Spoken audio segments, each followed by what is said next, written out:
Stella, I say after Julia and her father go home, I can't sleep. Of course you can, she says. You are the king of sleepers. Shh, Bob says from his perch on my belly. I'm dreaming about chili fries. I'm tired, I say, but I'm not sleepy. What are you tired of? Stella asks. I think for a while it's hard to put into words. Gorillas are not complainers. We're dreamers, poets, philosophers, nap takers. I don't know exactly. I kick at my tire swing. I think I may be a little tired of my domain. That's because it's a cage, Bob tells me. Bob is not always tactful. I know, Stella says. It's a very small domain. And you're a very big gorilla, Bob adds. Stella, I ask. Yes? I noticed you were limping more than usual today. Is your leg bothering you? Just a little, Stella answers. I sigh. Bob resettles. His ears flick. He drools for a bit, but I don't mind. I'm used to it. Try eating something, Stella says. That always makes you happy. I eat an old brown carrot. It doesn't help, but I don't tell Stella. She needs to sleep. You could try remembering a good day, Stella suggested. That's what I do when I can't sleep. Stella remembers every moment since she was born, every scent, every sunset, every slight, every victory. You know I can't remember much, I say.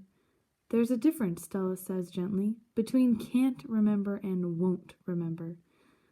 That's true, I admit. Not remembering can be difficult, but I've had a lot of time to work on it. Memories are precious, Stella adds. They help tell us who we are. Try remembering all your keepers. You always liked Carl, the one with the harmonica. Carl, yes, I remember how he gave me a coconut when I was still a juvenile. It took me all day to open it. I tried to recall other keepers I have known, the humans who cleaned my domain and prepared my food, and sometimes kept me company. There was Juan, who poured Pepsis into my waiting mouth, and Katrina, who used to poke me with a broom when I was sleeping, and Ellen, who sang, "How much is that monkey in the window?"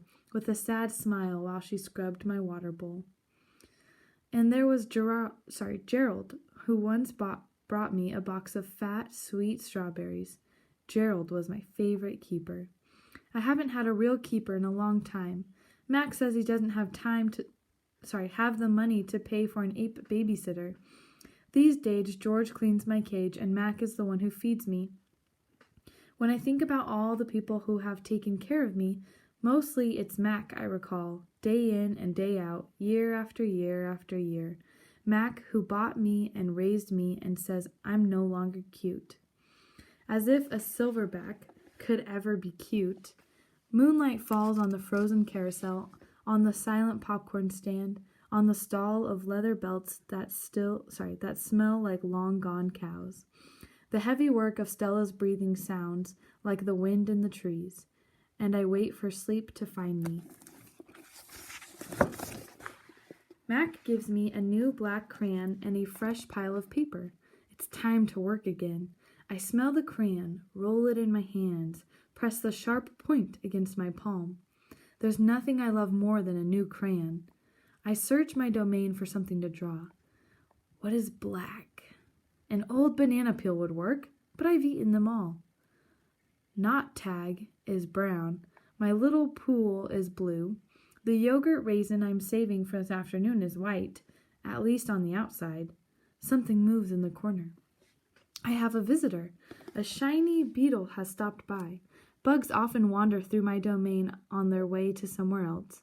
Hello, beetle, I say. He freezes silent. Bugs never want to chat. The beetle's an attractive bug with a body like a glossy nut. He's black as a starless night. That's it. I'll draw him. It's hard making a picture of something new. I don't get the chance that often. But I try. I look at the beetle who's being kind enough not to move, then back at my paper. I draw his body, his legs, his little antenna, his sour expression. I'm lucky. The beetle stays all day. Usually bugs don't linger when they visit. I'm beginning to wonder if he's feeling all right. Bob, who's been known to munch on bugs from time to time, offers to eat him. I tell Bob that won't be necessary. I'm just finishing my last picture when Mac returns. George and Julia are with him. Mac enters my domain and picks up a drawing. What the heck is this? He asks. Beats me what Ivan thinks he's drawing. This is a picture of nothing, a big black nothing. Julia's standing just outside my domain. Can I see it? She asks. Mac holds my picture up to the window. Julia tilts her head. She squeezes one eye shut. Then she opens her eye and scans my domain. I know, she exclaims. It's a beetle. See that beetle over there by Ivan's pool? Man, I just sprayed this place for bugs. Mac walks over to the beetle and lifts his foot. Before Mac can stomp, the beetle skitters away, disappearing through a crack in the wall.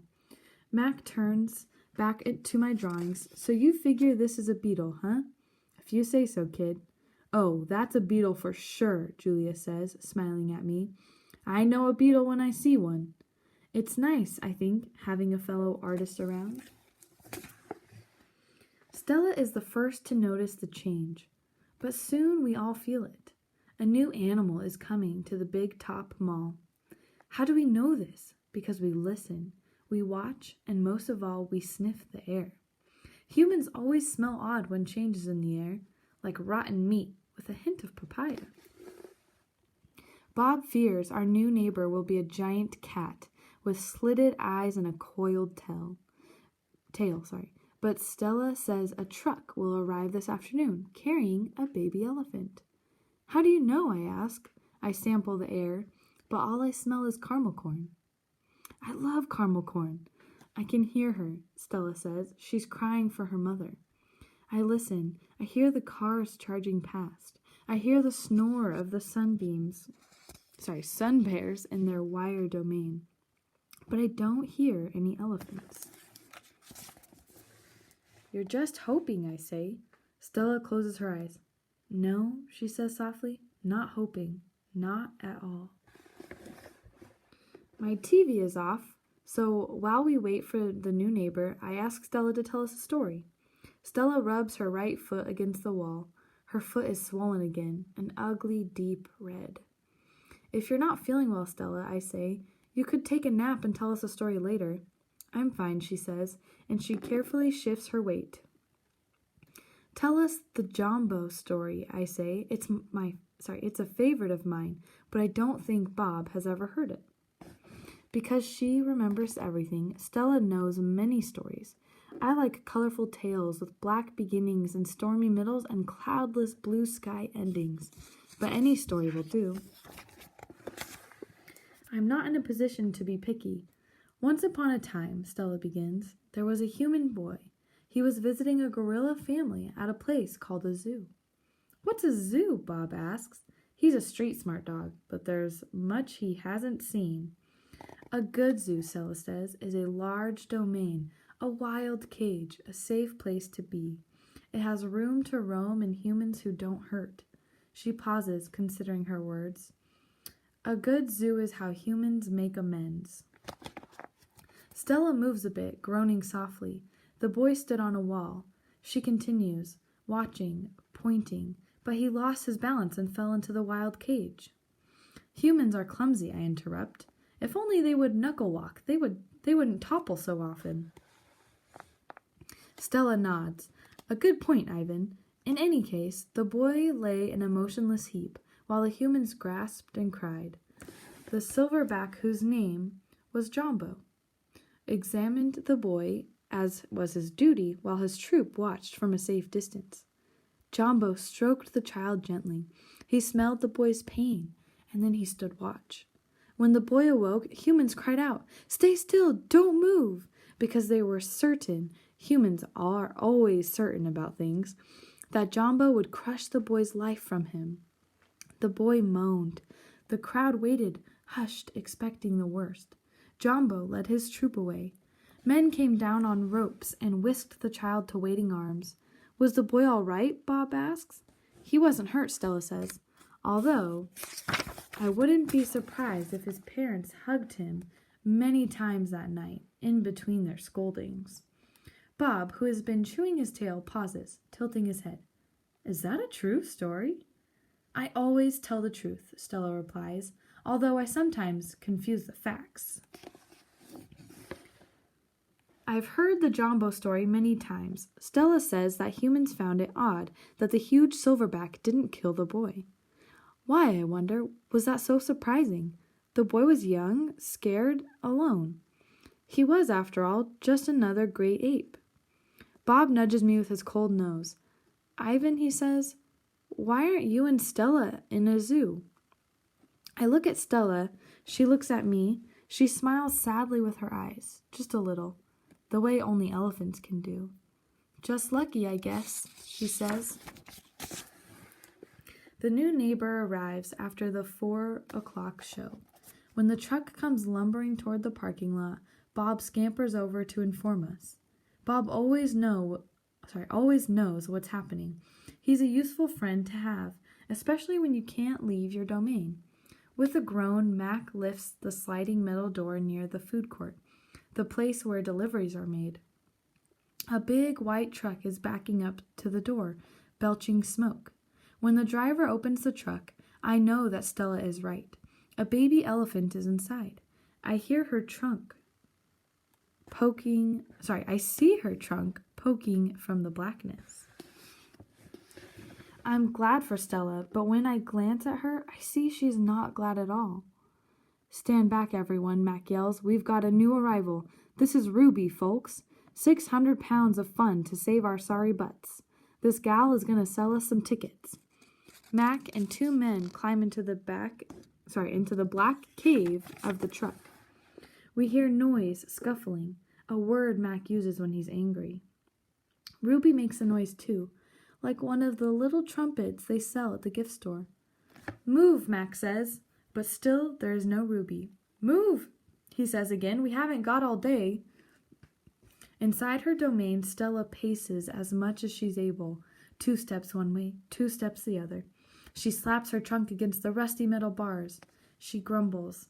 Stella, I ask, did you hear the baby?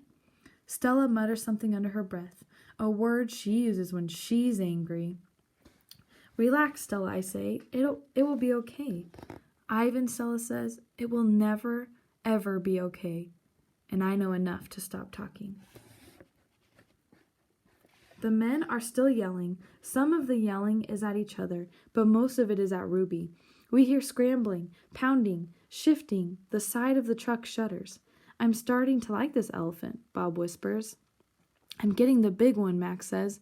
Maybe she can coax the stupid brat out of the truck. Mac opens Stella's door. Come on, girl, he urges. He unties the rope attached to the floor bolt. Stella pushes past Mac, nearly knocking him over. She rushes as best as she can, limping heavily toward the open back door of the truck. She catches her swollen foot on the edge of the ramp and winces. Blood trickles down. Halfway up the ramp, she pauses. The noise in the truck stops. Ruby falls silent. Slowly, Stella makes her way up the rest of the ramp. It groans under her weight, and I can tell how much she is hurting by the awkward way she moves. At the top of the incline, she stops. She pokes her trunk into the emptiness. We wait. The tiny gray trunk appears again. Shyly, it reaches out, tasting the air. Stella curls her own trunk around the baby's. They make soft rumbling sounds. We wait some more. A hush falls over the entire Big Top Mall. Thud, thud, step, step, pause. Step, step, pause. And there she is, so small she can fit underneath Stella with room to spare. Her skin sags, and she sways unsteadily as she makes her way down the ramp. Not the greatest specimen, Max says, but I got her cheap from this bankrupt circus out west. They had shipped her over from Africa. Only had her a month before they went bust. He gestures toward Ruby. Thing is, people love babies. Baby elephants, baby gorillas, heck, give me a baby alligator and I could make a killing. Stella ushers Ruby toward her domain. Mac and the 2 men follow. At Stella's door, Ruby hesitates. Mac gives Ruby a shove, but she doesn't budge. Doggone it, get a clue, Ruby, he mutters, but Ruby isn't moving, and neither is Stella. Mac grabs a broom. He raises it